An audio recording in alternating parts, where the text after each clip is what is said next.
সবাই মরে যাবো, আমরা সবাই, কেউ থাকবো না। এই পৃথিবী থাকার জায়গা নয়।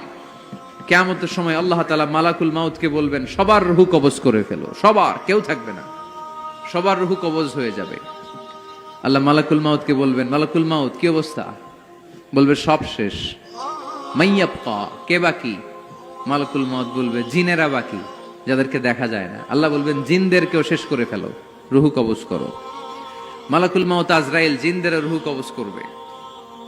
আল্লাহ এবার জিজ্ঞেস করবে, ইয়া মালাকাল মাউত আখবিরনি মাইয়াবকা, এবার বলো আর কে বাকি? মালাকুল মাউত বলবে, আল্লাহ মানুষগুলো সব শেষ, জিনগুলাও শেষ, এবার বাকি ইবলিস শয়তান। কে বাকি? ইবলিসরেও শেষ করো, ইবলিসও শেষ।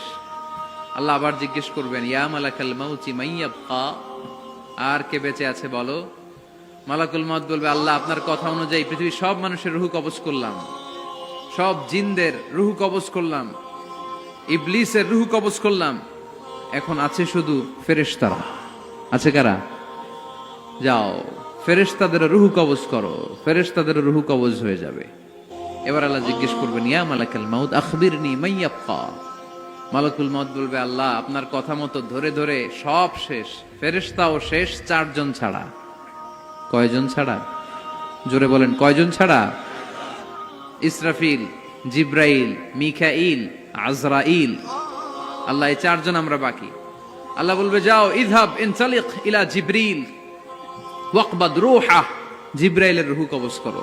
ইযহাব ইলা ইসরাফিল ওয়াকবাদ রূহা, ইসরাফিলের রূহ কবজ করো। ইযহাব ইলা মিকাইল ওয়াকবাদ রূহা, রূহ কবজ করো। ওই 3 ফেরেশতাও শেষ। এবার আল্লাহ তাআলা জিজ্ঞেস করবেন, ইয়া মালাকাল মাউত আখবিরনি মাইয়াবকা, হে মালাকুল মাউত আর কে বাকি আছে বলো। মালাকুল মাউত বলবে, আল্লাহ আপনার কথা মতো মানুষগুলো শেষ, জিনগুলো শেষ, ইবলিস শেষ, আমার বাকি 3 ভাই ইসরাফিল, মিকাইল, জিব্রাইলও শেষ, শুধু আমি, শুধু আমি। আল্লাহ বলবেন, কেউ নাই? মালাকুল মাউত বলবে, না আল্লাহ কেউ নাই। এবার আল্লাহ তাআলা বলবেন, মালাকুল মাউত তুমি তো সবাই রে মারছো, এবার তুমি মরো, এবার তুমি মরো, তুমি মরো। শোনার সাথে সাথে মালাকুল মাউতের কাঁপুনি ছুটে যাবে, খিঁচুনি এসে যাবে ভয়ে।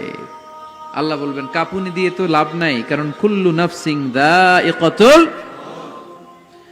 রব্বুল আলামিন বলবেন, মালাকুল মাউত কেঁদো না, এটাই দুনিয়ার বিধান, আমি আল্লাহর দেয়া বিধান, এটাই, জন্মালেই মরতে হয়। যাও, জান্নাত জাহান্নামের মাঝখানে একটা জায়গা আছে, জায়গাটার নাম হলো আরাফ। এই আরাফের মধ্যেখানে যে দাঁড়া, ওখানে যে মালাকুল মাউত কাঁপতে থাকবে। মালাকুল মাউত বলবে, আল্লাহ সৃষ্টি শুরুতে যদি জানতাম, সৃষ্টি শুরুতে যদি জানতাম সবাইকে মৃত্যুদান করার পরে, রূহ কবজ করার পরে আমাকেও মরতে হবে, তাহলে এই কঠিন দায়িত্বের ব্যাপারে আপনার কাছে ক্ষমা চাইতাম।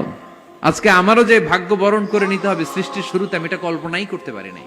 আল্লাহ বলবেন, নো টক, মুত, ইয়া মালাকাল মাউত, মর, মরে যা, মুত, মরে যাও। বলার সাথে সাথে মালাকুল মাউত এক বিকট চিৎকার হাঁকিয়ে মরে যাবে। মালাকুল মাউতের চিৎকারটা সেদিন এত ভয়ঙ্কর হবে, বিষ্ণু ঈসা ইসলাম বলেন, ওই চিৎকারের আওয়াজ যদি পৃথিবীর মানুষেরা কান দিয়ে শুনতে পেত, তাহলে কিয়ামত সংগঠিত হওয়ার জন্য আলাদা করে ইসরাফিলের সিঙ্গার প্রয়োজন হতো না। ওই চিৎকারের আওয়াজে প্রতিটা মানুষ কানের পর্দা ফেটে ওই জায়গায় লাশ হয়ে পড়ে যেত। এবার ডানে বায়ে সামনে পেছনে উপরে নিচে কেউ নাই, একজন ছাড়া। জোরে বলতে হবে, তিনি কে? আল্লাহ তখন পৃথিবীকে একটা ডাক দিবেন, বলবেন, ইয়া দুনিয়া আইনা আনহারুকি, এই পৃথিবী তোর নদীগুলো কোথায়? ইয়া দুনিয়া আইনা আশজারুকি, এই পৃথিবী তোর গাছগুলো কোথায়? বটতলা। ইয়া দুনিয়া আইনাল জিবাল, তোর বড় বড় মাউন্ট এভারেস্ট পাহাড়, আলাস্কা পর্বতমালা, আলপস পর্বতমালা, এগুলো কোথায়? তুর পাহাড় আজকে কোথায়? ইয়া দুনিয়া আইনাল মুলুক, রাজা বাদশারা কোথায়, যারা ক্ষমতার দাপটে পা জমিনে ফেলতে চাইতো না?